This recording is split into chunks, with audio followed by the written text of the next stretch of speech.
Students, in this particular program, we will learn how to obtain the factors of any given number for that matter. So if we were to take the number, say 10, the factors of the number 10 are 1, 2, 5, and the number 10 itself. And if you were to add up the total number of factors, we would find that the number of factors would always be less than the number itself. Say for example, not all the time, but barring a few exceptions. So you will understand when I give the conditions. So as of the concept of factors is concerned, this is the exact concept. We are trying to get all those numbers which can divide 10 without leaving a remainder, right? So having mentioned that, let me just move on and write the program. So we start with include and use the namespace std parent function int main.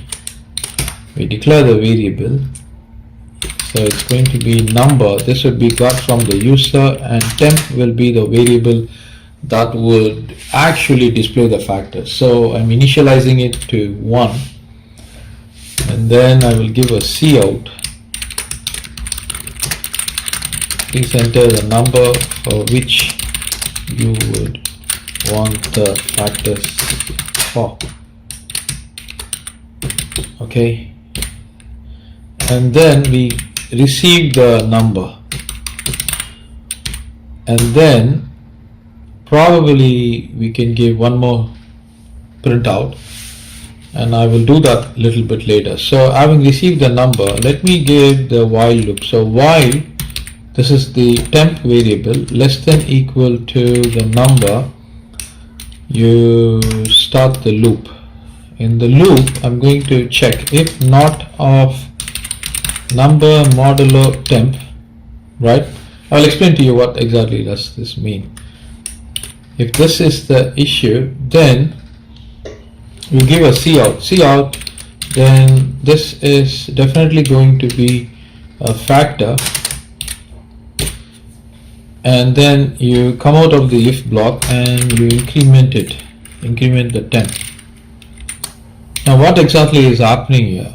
Now, not of number modulo division by temp. The meaning is, if you do not get a remainder, when we say we do not get a remainder, the remainder should be 0.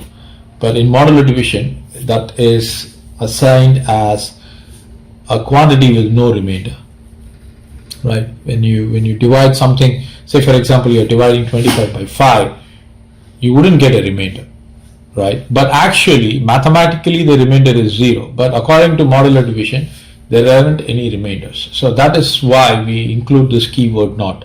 If there aren't any remainders, then you print that number, the temp that is actually dividing the number, right? In this case temp is equal to 1.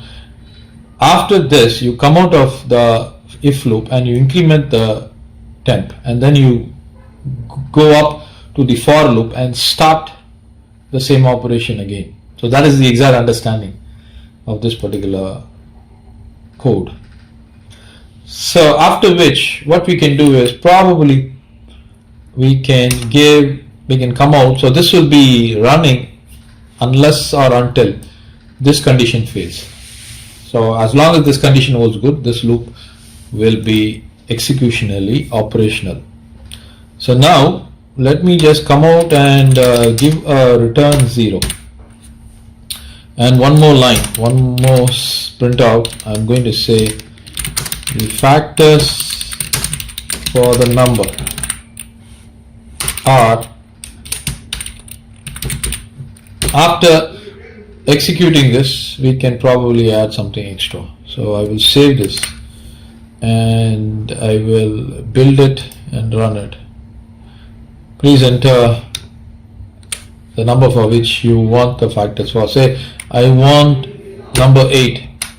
So the factors are 1, 2, 4 and 8. That's perfectly fine. Say I want to run it one more time, and this time I'm giving 2, 5, 6, a larger number. So I say enter Absolutely correct. So these are the factors, right? And I'll run this one more time. Probably I gave 7 to 9. Let's check this out. So the factors are 1, 3, 9. It's perfect.